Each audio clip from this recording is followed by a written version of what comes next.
Terima kasih, selamat sore, salam sejahtera untuk kita sekalian. Izinkan saya sebagai salah satu peserta konsultasi penatua dan diaken untuk Rayon Makale yang telah diikuti oleh kurang lebih 700 peserta selama 2 hari sejak hari kemarin tanggal 28 September sampai hari ini. Kesan saya bahwa kegiatan ini sangat bagus, sangat positif.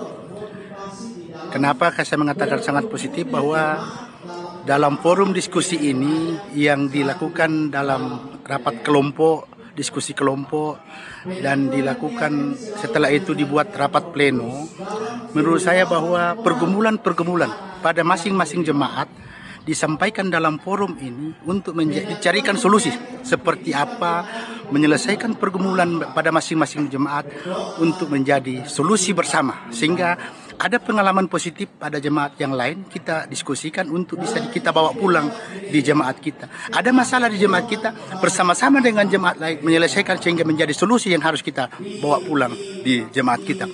Yang kedua, bahwa dengan berkumpul seperti ini akan membangkitkan soliditas, semangat kebersamaan dalam kepelayanan bersama, bahwa ternyata Gereja Toraja dalam lingkup Rayon Makale ini punya kepedulian bersama-sama dalam mengangkat pelayanan di tengah-tengah umat dan jemaat.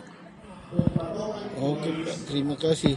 Dan saya lihat ini sangat bagus prospeknya Pak, karena sekaligus reuni kepada klasis Makale, karena ini sudah terbagi, ada klasis Makale Utara, Makale Selatan, dan Makale Kota.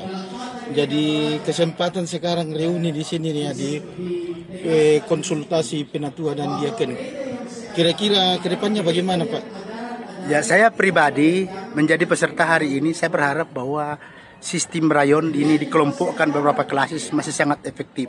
Kenapa saya katakan efektif? Karena dari berbagai jemaat berkumpul dalam satu kelompok ini, banyak pergumulan yang kita bawa, tapi toh juga mendapatkan solusi. Dan solusi ini bisa menjadi solusi untuk kita semua. Jadi tidak perlu lagi ada sosialisasi ke depan yang dilakukan oleh klasis dan sinode. Kalau ini kita pertajam, karena sesungguhnya ini peserta sosialisasi akan juga menjadi pelaku-pelaku di jemaat dan di klasis nantinya. Jadi usul saya, kalau boleh ini tetap dilanjutkan dengan model seperti ini, model rayon. Ya, kalau bisa 2 kali dalam setahun kita lakukan, karena sesungguhnya setiap saat ada aturan-aturan terbaru dalam Gereja Toraja. Itu perlu dijemaatkan sehingga bisa dilaksanakan di tengah-tengah jemaat dan di tengah-tengah pelayanan. Oke Pak, terima kasih. Terima kasih. Iya. Tuhan berkati. Amin. Bagaimana membayar 2 ekor babi itu?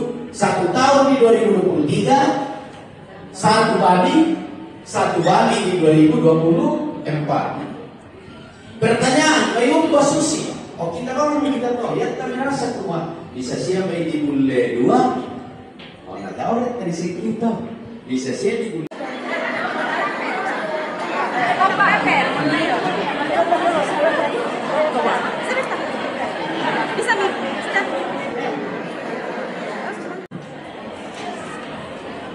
Ya, jadi yang kita dulu saya tidak ada itu Pak.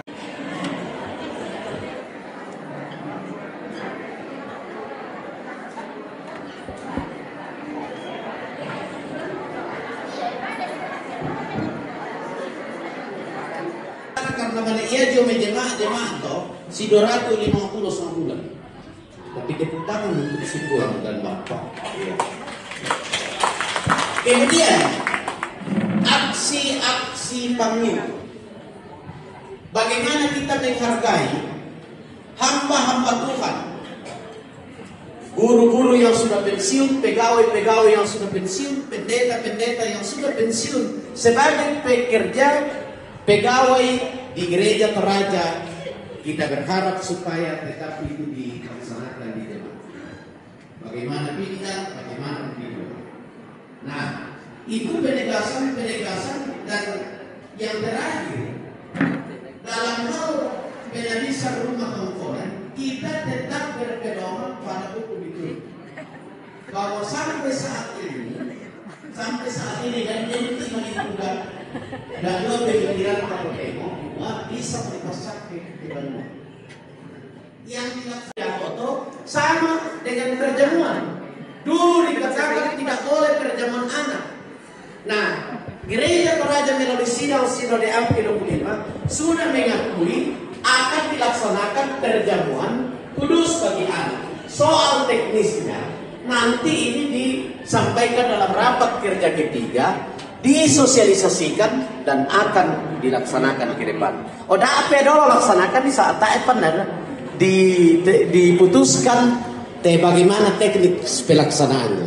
Jadi susi itu alur terdaftar sama kan itu yang mengacu kepada presbyterian sinodal tadi itu berjalan bersama dalam mengelola keuangannya mengarah kepada satu titik, yaitu pertanggungjawaban secara salib atau cross accountability.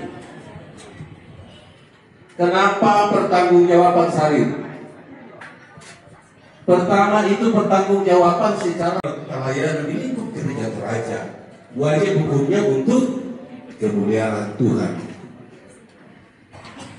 Jadi mengacu kepada konsep tersebut ada sangat jelas di Mukadimah Pedoman Pengelolaan Keuangan yang ditetapkan pasca sidang sinodium yang ke-24 yang diputuskan di rapat kerja kalau saya tidak salah.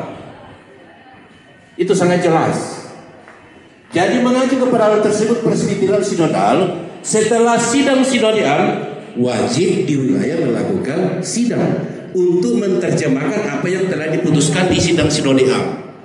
Setelah itu, setelah wilayah sidang turun ke klasis. Di klasis itu turun ke masing-masing jemaat. Dalam artian untuk memahami apa sih yang akan kita lakukan untuk menata pelayanan dalam lingkup gereja Toraja. Sesegera mungkin jangan kita tahan-tahan pun di luar, karena sistem pencapatannya itu kontrapos. Usahakan di store sesuai pedoman pelayanan tanggal 5 tidak salah. Biasanya kami di situ sangat jelas pada saat kita diutus majelis gereja terdiri dari pendeta, penatua dan diaken, dan majelis gereja merupakan badan.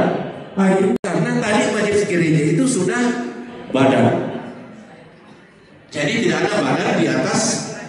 Ya, tinggal dikatakan di situ bahwa yang terpilih majelis gereja wajib membagi habis ke dalam komisi. Nah yang tadi yang tidak diutus sebagai majelis gereja, bagaimana mau diikutkan dalam ikut-ikut militansi kalau orang salah laku kita semua. Oke, terima kasih Pak Joni. Yang terakhir dari Pak Simon Simit, silakan. Ya, yang datang di bisa sih diri. Yang terakhir aku paling memang jawab Pak.